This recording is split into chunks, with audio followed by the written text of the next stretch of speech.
Muito boa noite, internautas, com a graça de nosso Senhor Jesus Cristo.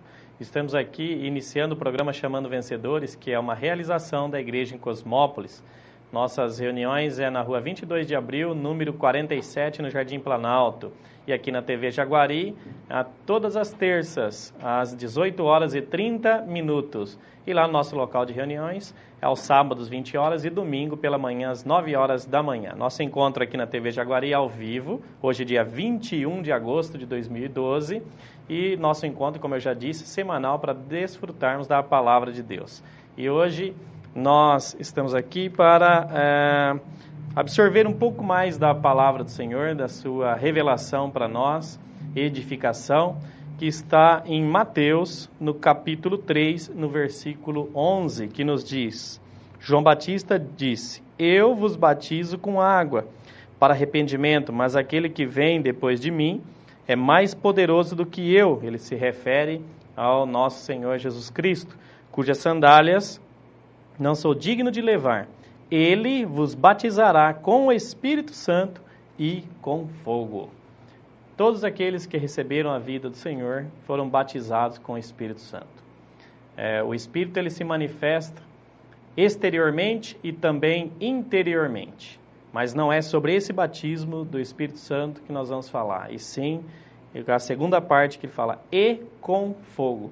Há alguns tempos atrás, no passado, nós pensávamos, e interpretávamos esse versículo como que o Senhor ou batizaria para dentro do Espírito Santo, com o Espírito Santo, ou com fogo. Esse fogo, entendíamos no passado, que se referia a um fogo do lago de fogo, ou seja, a perdição eterna. Ou a pessoa seria batizada com o Espírito Santo para a salvação, ou batizado com fogo para dentro do lago de fogo. Mas se assim fosse, a palavra aqui não seria a conjunção e sim ou. Ele batizará, que está aqui no versículo, com o Espírito Santo ou com fogo. Seria essa a palavra para essa interpretação que tínhamos. Mas o Senhor nos revelou de uma forma um pouco mais clara, há alguns tempos atrás, sobre esse versículo aqui. Então, compreendemos que esse versículo se refere ao batismo com o Espírito Santo e com fogo, ou seja, o batismo que o Senhor nos concede do Espírito, ele possui o aspecto também de fogo, fogo interior, tanto no aspecto de alegria, de satisfação, que é aquele fogo do Espírito, que quando, por exemplo, nós louvamos o Senhor, nós tocamos ali na emoção, ficamos alegres, cheios de vida, alguns irmãos até pulam, cantam, e alguns até dão uma dançadinha ali, por causa da alegria do Espírito. Então podemos dizer que essa é o fogo do Espírito Santo, que nos traz a alegria, a satisfação, o prazer de estar na presença do Senhor e ter o Senhor. Mas também tem um aspecto de purificação. Este fogo interior também nos purifica as impurezas que estão no nosso interior, impurezas que está na nossa alma. Como já diversos programas nós já compartilhamos aqui, em 1 Tessalonicenses capítulo 5, versículo 23, o versículo nos mostra que o homem, o ser humano, ele é tripartido, ou seja, tem 3 partes, corpo, alma e espírito. A nossa alma, que eu quero falar um pouco, a nossa alma ela é composta também de 3 partes, mente, vontade e emoção. Por causa do tempo do nosso programa, que é curto, aproximadamente 20, 25 minutos, não dá para detalhar hoje os versículos que mostram que a mente tem essas 3 partes. A alma, aliás, tem essas 3 partes, mente, emoção e vontade. Mas a palavra de Deus, a Bíblia, nos mostra isso. São vários versículos que mostram que a nossa alma é composta dessas 3 partes. Então, a nossa alma é o nosso eu, é o nosso ego, a nossa psique. É a parte do nosso ser que expressa a nossa pessoa. O espírito humano é o recipiente, a parte onde recebe o Espírito Santo. O Espírito no homem foi feito por Deus para abrigar o Espírito de Deus. O Espírito de Deus, quando habita no homem, ele habita justamente na parte que é o espírito humano. O nosso corpo, todos veem, é visível. E a nossa alma, como eu já disse, então, é aquela que expressa a nossa personalidade, o nosso eu. Quando o homem pecou, quando Adão e Eva desobedeceu a ordem de Deus, Deus havia dito que o homem não deveria comer, né, não deveria desobedecer a sua palavra, se alimentar da árvore do conhecimento do bem e do mal, porque o elemento morte entraria no homem. Ao ele desobedecer a palavra de Deus, ele não morreu fisicamente, instantaneamente, mas o elemento morte entrou no homem e aí então ele passou a ter esse elemento morte dentro dele, fisicamente e também espiritualmente. Mortificou o espírito humano e mortificou também a vida da alma. Então, esta alma nossa que tem uma vontade própria, tá? Ela tornou-se independente, porque o elemento morte que entrou no homem, que é o pecado, é a vida do inimigo de Deus que entrou para fazer habitação no corpo humano, no homem. E aí então ele foi justamente lá nessa parte, porque no espírito humano Satanás não toca, ele não entra, porque ele é específico para a habitação de Deus e ali ele não tem esse poder de adentrar. Porém, ele abrigou na alma. Então ele corrompeu a vontade humana, corrompeu as emoções humanas e a nossa mente, que na maior parte do tempo fica vagando, pensando em algo que não é da vontade de Deus, que não traz edificação, que não produz vida. Então ele habitou na alma humana e levou a alma a ter uma vida independente da vontade de Deus. Tudo isso eu estou dizendo de uma forma bastante simples e rápida para mostrar que as impurezas que estão no nosso interior, no nosso ego, fazem parte da alma, da nossa, o que nós chamamos de vida da alma. Não que a alma seja um problema, ela é feita por Deus, foi feita para que os nossos pensamentos possam se voltar a Deus, nossas vontades e emoções possam se emocionar com as coisas de Deus e nossas vontades sejam voltadas a fazer a vontade de Deus nessa terra, que é estabelecer o seu reino aqui. Porém, como esta vida do inimigo de Deus habitou na nossa alma, corrompeu essas três partes e leva o homem hoje a viver de uma forma alheia à vontade de Deus, distante da vontade de Deus. Então, no nosso interior, há muitas impurezas habitando nesta alma e que são contrárias à vontade de Deus. E muitas vezes essas impurezas não são totalmente ruins aos nossos olhos, né? Como o ódio, como a inveja, como a raiva, né? E tantos outros sentimentos, impurezas aí. Mas às vezes são boas aos nossos olhos, mas que tiram da presença de Deus. Então, nós vemos aqui um exemplo do nosso amado discípulo e apóstolo Pedro, em Mateus capítulo 16, que ao Senhor revelar no versículo 18 e 19, a igreja, pela primeira vez, a igreja foi revelada e mostrada pelo Senhor aqui na palavra, logo em seguida, no versículo 21 a 23, Pedro, tomando a frente, se coloca à frente do Senhor e começa a dizer algo para o Senhor. Fala assim, no versículo 21, desde esse tempo, começou Jesus Cristo a mostrar a seus discípulos que era necessário seguir para Jerusalém e sofrer muitas coisas dos anciãos, dos principais sacerdotes e dos escribas, ser morto e ressuscitado no terceiro dia. Ou seja, desde o tempo que o Senhor revelou à igreja, que ele já tinha iniciado seu ministério terrenal, que durou 3 anos e meio, o Senhor começou a mostrar aos discípulos qual era o plano de Deus. Ou seja, o próprio Deus encarnado na pessoa de Jesus Cristo estava na terra, vivendo como homem, experimentando as fraquezas, as fragilidades humanas, porém não foi vencido por nenhuma delas, porque não houve pecado nele, mas ele desejou vir à terra, sofrer como homem, ir à cruz, pagar o preço pelos nossos pecados e nossas iniquidades e dar a sua vida para a salvação de cada um de nós e, ao mesmo tempo, se transfigurar, ressuscitar, vencer a morte a Satanás, tomar a chave da morte das mãos de Satanás, vencendo, se transfigurar, se tornar o Espírito, para que esse Deus, que nós falamos processado, que passou por esse processo de encarnação, viver humano, morte, ressurreição, transfiguração, esse Deus que passou por todo esse processo, que experimentou o que era ser homem, agora se tornasse o Espírito que dá vida para se dispensar para dentro deste homem que é tripartido, Deus triuno, agora entrando para dentro do homem tripartido, e a partir do espírito humano, ele ganhar a alma, restaurar o homem ao seu projeto original e até mesmo o corpo do homem, para que esse homem tripartido o expresse através do seu corpo nessa terra, e então o reino de Deus que está lá nos céus possa vir à terra e ser expresso através do homem. E alcançando cada pessoa, o reino venha se expandir. E então o reino de Deus se estabelece nessa terra. Isso é o que o Senhor ensinou os discípulos na oração, conhecida como a oração do Pai Nosso, em Mateus capítulo 6. Venha o teu reino. Ele deixou ali um modelo para que possamos orar. Ele começou desde esse tempo a mostrar todo esse plano aos seus discípulos. Porém, no versículo seguinte, 22...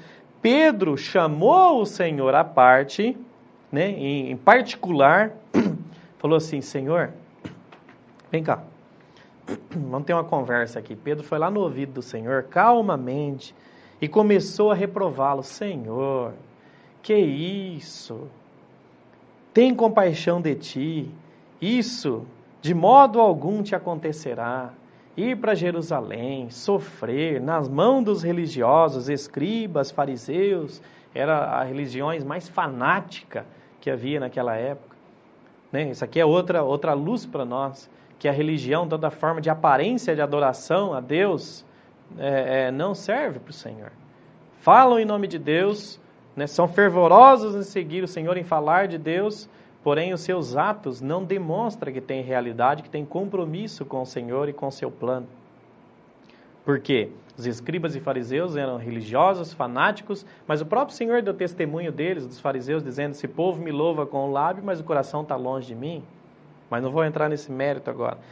A questão aqui é que Pedro reprovou o Senhor e tentou impedi-lo de que ele fosse para Jerusalém sofrer, ou seja, aqui atrás dessa bondade de Pedro, dessas palavras mansas, cheias de boa intenção, quem se escondia atrás delas? O versículo seguinte mostra: mas Jesus, voltando-se, disse a Pedro: arreda, Satanás, tu és para mim pedra de tropeço, porque não cogitas das coisas de Deus e sim das dos homens. O Senhor repreendeu Satanás. O problema não era Pedro, mas foi Satanás que usou a bondade e a boa intenção de Pedro para tentar impedir o plano de Deus. E tentar impedir que o Senhor fosse à cruz, morresse e que a salvação chegasse até nós, como hoje temos. Então, atrás dessa boa intenção, dessa boa vontade de Pedro, estava escondido Satanás. Essa é a manifestação da vida da nossa alma. Muitas vezes, através de boas intenções, nós saímos da presença de Deus e fazemos a vontade do inimigo de Deus. Tem muitos exemplos na Bíblia sobre isso. Peguei o exemplo de Pedro.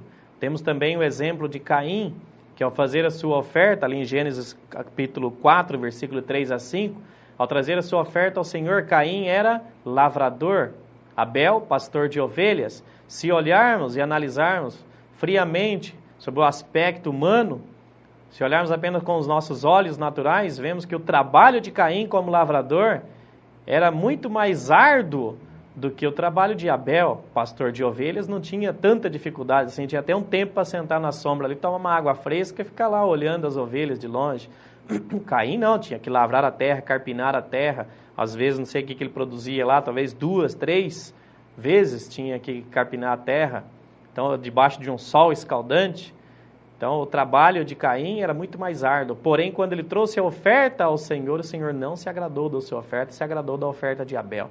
Isso entristeceu, caiu o semblante de Caim, se irou, nós conhecemos a palavra, né? Por fim, Satanás achou caminho no seu coração, levou a cometer o primeiro homicídio, derramando o sangue de Abel, tirando a vida do seu irmão.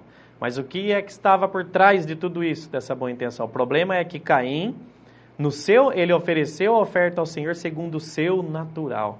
Por ver que o seu trabalho era mais árduo e difícil, ele achou que ele estava agradando o Senhor e o Senhor deveria aceitaram a sua oferta, porque era um esforço muito elevado da sua parte. Porém, o Senhor não se agrada de esforço humano. Se nós estamos servindo ao Senhor, achando que as obras que estamos fazendo, que estamos se dispondo, visitando muitas pessoas, muito estudo bíblico, muitas reuniões, né? Eu ouço tanto irmãos, às vezes, chegar e falar assim, estou fazendo uma obra para o Senhor lá em tal lugar, puxa, não estou descansando, já levantamos um templo lá, tem tantos membros e tal. Você fazendo obra para o Senhor, se é com esse coração, saiba que você vai estar entre uns daqueles que quando o Senhor voltar, vai dizer, Senhor, mas em teu nome fizemos tantas coisas, expulsamos demônios, praticamos tantas curas, tantas obras, tantos templos, tantas pessoas atraímos para ti, Senhor. O problema é você achar que você está fazendo, que a obra é sua. O Senhor não precisa de que o homem faça nada para ele. O Senhor precisa que eu e você sejam um canal aberto para que o Senhor possa fazer a obra através de nós. Se o Senhor não edificar a casa, em vão trabalham os que edificam. Salmo 127, versículo 1. Se o Senhor não guardar a cidade, em vão vigia as sentinelas. A obra é do Senhor, não é nossa. Nós só precisamos de um canal, de um coração. 1 Samuel capítulo 16, se eu não estou enganado, o versículo é 7. Ele diz que ele não vê como vê o homem vê o exterior, vê a aparência, vê as coisas que são realizadas, que são feitas. Obras humanas, o Senhor vê o coração. Ele precisa de um coração. Então, pelo exemplo de Pedro, as experiências de Pedro, nós vemos que Pedro falhou, no seu interior tinha muitas impurezas na sua alma. Embora, repito, através de boas intenções, o Senhor o reprovava. No capítulo 17 de Mateus, do versículo 1 ao versículo 8, vemos outra experiência. O Senhor levou consigo Tiago, João, Pedro, a um alto monte e ali se transfigurou diante deles. E junto com eles apareceu Moisés e Elias. Pedro tomou a frente novamente e disse, Senhor, se queres farei para ti uma tenda, outra para Moisés e outra para Elias. Pedro colocou o Senhor, Moisés e Elias na mesma posição, igualzinho. Falou, vou fazer uma tenda para cada um. O Senhor... Imediatamente, eles ouviram uma voz do alto que dizia, este, apontando Jesus, é meu filho amado, a quem me compraz, em quem tenho prazer, a ele ouvi. E quando eles se levantaram os olhos, eles não viram ninguém a não ser Jesus na frente deles. Moisés e Elias já havia desaparecido. O que o Senhor quer mostrar para nós nesses versículos é que ele não aceita ninguém na posição dele. O Senhor é aquele que venceu Satanás, é aquele que foi à cruz por nós, é o único digno, o único homem digno de todo louvor e toda honra. Nenhum nome, como diz em Atos, capítulo 2, versículo 42, o nome de Jesus, nenhum outro nome está acima do nome de Jesus. Não há nome igual ao de Jesus dado entre os homens, pelo qual importa que sejamos salvos, é o que diz o versículo. Nós só temos salvação no nome de Jesus. Ele é o único nome que deve ser invocado, clamado, louvado e engrandecido por nós.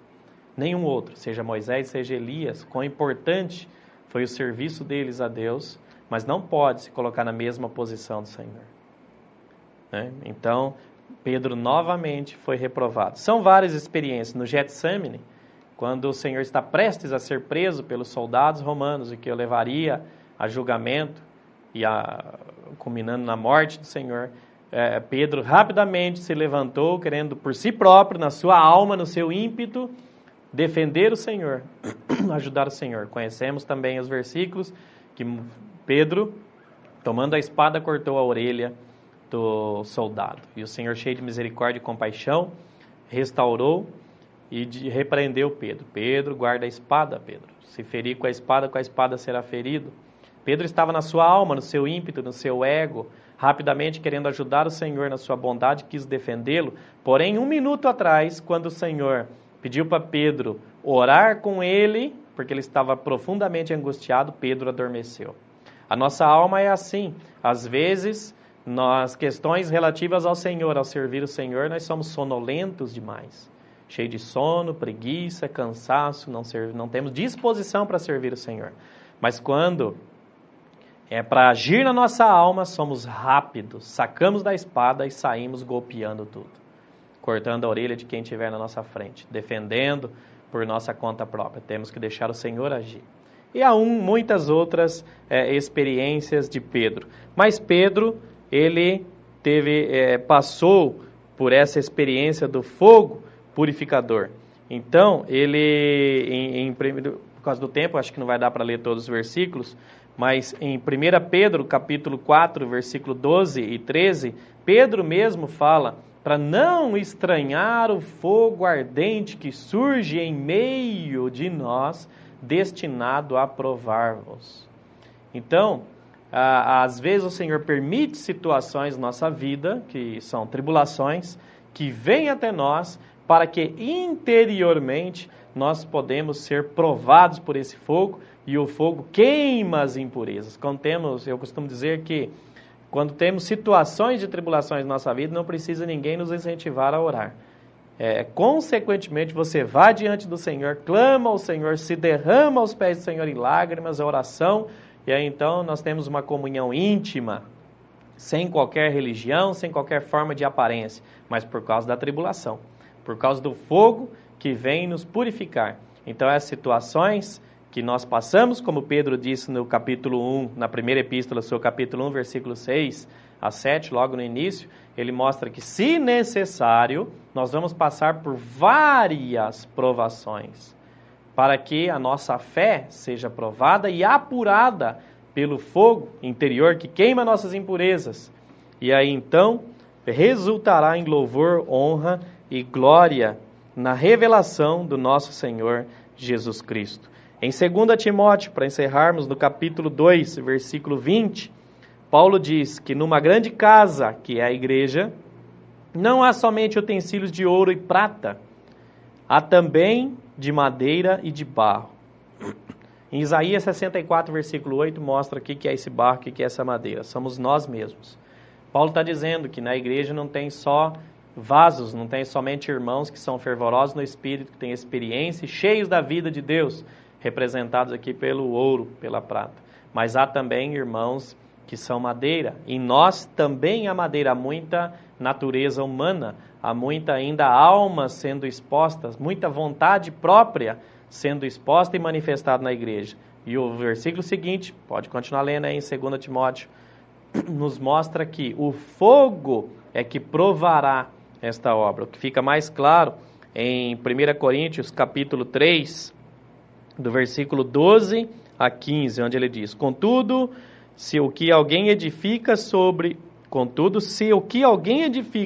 o fundamento é ouro, prata, pedras preciosas, madeira, feno e palha, manifesta se tornará a obra de cada um, pois o dia, que é o dia da volta do Senhor, demonstrará, porque está sendo revelada pelo fogo, e qual seja a obra de cada um, o próprio fogo provará. Ou seja, então tem 6 tipos de materiais na edificação da igreja. Ouro, pratas e pedras preciosas. É a edificação com Deus. É a edificação sobre Jesus Cristo, é o que diz o versículo 11. É aquele que edifica toda a sua obra de edificação, seja o que você estiver fazendo, cooperando na edificação do corpo de Cristo, é através da vida do Senhor. É o Senhor mesmo que está edificando através de cada um de nós. Agora também tem os materiais que representam, materiais que é a edificação com a vontade própria nossa, é aquele que enche nosso ego, é a madeira, feno e palha. Esses são materiais que, vindo o fogo, termina tudo em cinza, acaba tudo.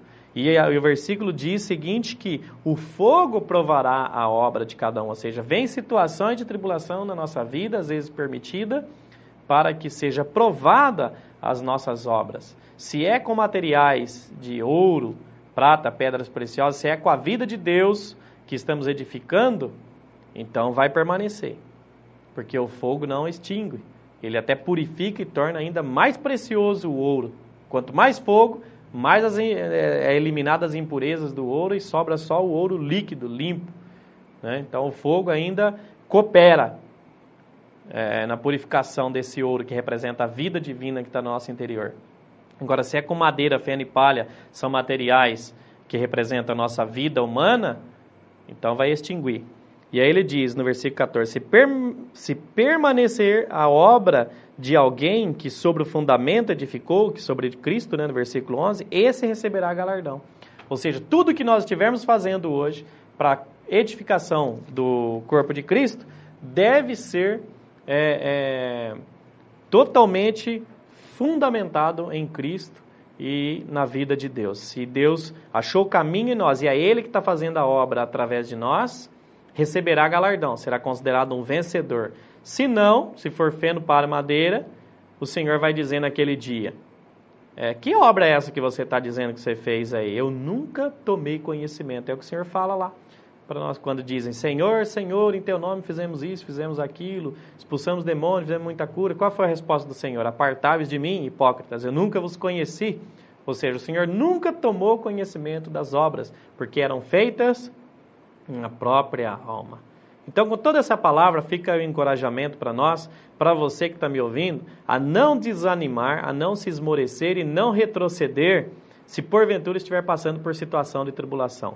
A tribulação vem, permitida pelo Senhor, está lá em Deuteronômio capítulo 8, a partir do versículo 1 até o meia dúzia ali, mais ou menos, você pode ler lá que você vai ver que o Senhor permitiu muitas situações de tribulações no povo de Israel, para ver o que tinha no coração deles, ver se eles estavam aprovados a andar nos seus caminhos e entrar na terra de Canaã ou não. Da mesma forma, hoje, passamos por situações para purificar o que é natural em nós, sobrar apenas a vontade de Deus, para que sejamos aprovados, recebemos o galardão e entrar no reino para reinarmos com o Senhor por 1000 anos. Essa é a palavra que o Senhor nos tem dado hoje, de encorajamento. Não retrocedamos, para frente vamos. Jesus é o Senhor.